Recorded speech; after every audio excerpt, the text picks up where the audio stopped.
एक हरे भरे जंगल में एक गधा और एक हिरण रहते थे। दोनों आपस में अच्छे दोस्त थे, लेकिन उनकी आदतें और स्वभाव बिल्कुल अलग थे।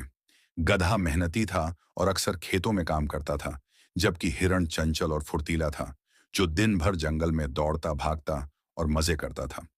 एक दिन की बात है, हिरण ने गधे से कहा, दोस्त, तुम हमेशा काम में लगे रहते हो।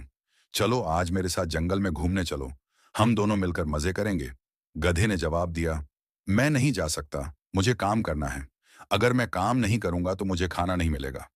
हिरण हंसते हुए बोला, अरे, तुम कितने भोले हो। जंगल में हर तरफ खाने के लिए बहुत कुछ है। काम छोड़कर भी तुम आराम से जी सकते हो। चलो, कुछ देर के लिए ही सही, अपने सारे काम छोड़कर मेरे साथ आओ।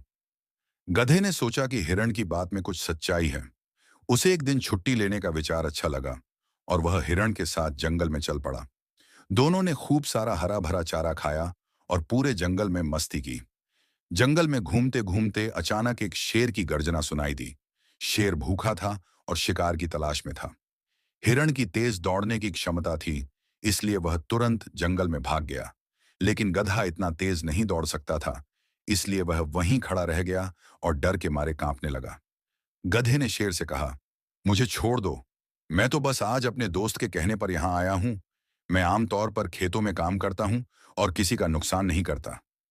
शेर हंसते हुए बोला, तुम्हें अपने काम पर ध्यान देना चाहिए था।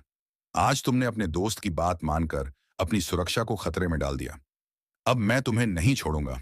यह सुनकर गधा बहुत पछताया, लेकिन तब तक बहुत देर हो चुकी थी। शेर ने गधे पर हमला कर दिया। हिरण, जो दूर जाकर छिपा हुआ था, सब कुछ देख रहा था।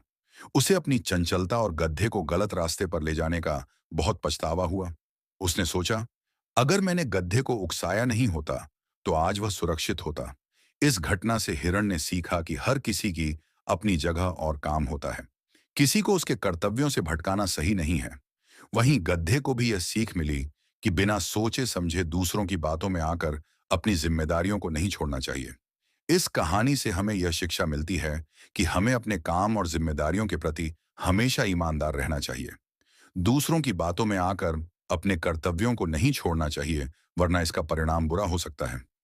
दोस्तों, आज की कहानी आपको कैसी लगी जरूर बताओ। अगर अच्छी लगी है तो एक लाइक कर दो। और हाँ, अगर आप मेरे चैनल पर पहली बार आए हैं तो चैनल को सब्सक्राइब करना ना भूलें। साथ में नोटिफिकेशन बेल दबा देना, जिससे मैं जब भी नया वीडियो अपलोड करूं तो आपको पता चल जाए। वीडियो देखने के लिए धन्यवाद।